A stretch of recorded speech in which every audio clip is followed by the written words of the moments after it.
Steelworkers organizer Jack Hauer said that the workers' patience and tolerance has run out, that the strike will begin at 1 minute after midnight, Wednesday, January 31st. Steelworkers International President Lloyd McBride must still approve the walkout, but that is considered a formality.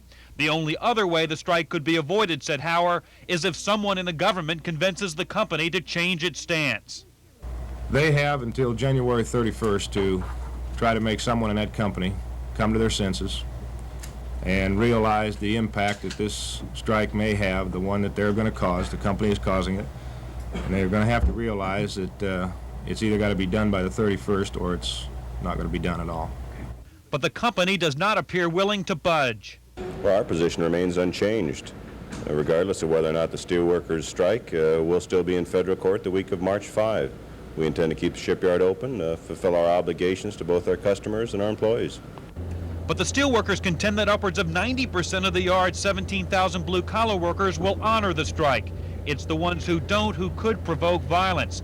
Governor Dalton has pledged to send state police in to ensure those workers' safety. But Hauer, who says he will come down to the shipyard gates every day until the 31st to speak with workers, insists the union will not condone any rough stuff. Brothers and sisters, we're together. We don't need violence on the gates. All we need we is can unity. beat them with unity. That's what we're going to beat them with. You don't need violence. Violence doesn't win a strike. Remember that. Hauer told the workers that a strike, however long it lasts, won't be easy. But there comes a time in a worker's life, he said, when you either stand up and be counted or you lay down and be walked on. We've now reached that point. Joel Rubin, Area 10 Eyewitness News, Newport News. This is Sandra Kelly. The steelworkers' strike will have a drastic impact on merchants along Washington Avenue, which parallels the shipyard. Although some worry about violence, most, restaurant owners in particular, are worried about losing customers. If a majority of the 17,000 blue-collar workers strike, Washington Avenue will be like a ghost town. Nick Strata, who has owned the Busy Bee across from the shipyard's main gate for 15 years, says he is already losing money. He used to make $500 or $600 a day, but workers have been spending less money recently because of the threat of a strike, and his business is down 35%.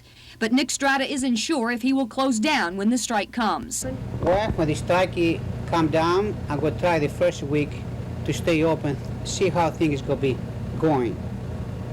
If the business, if people over here, I can make a little business to support me for a little bit, I'm going to stay open.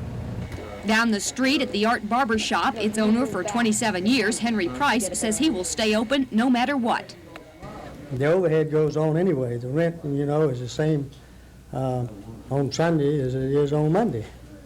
And so I might as well be sitting here watching television as sitting at home because there's nobody there anyway. Of course, the key to all of this is exactly how many blue-collar workers will strike, how long the strike will last, and how much violence will be involved.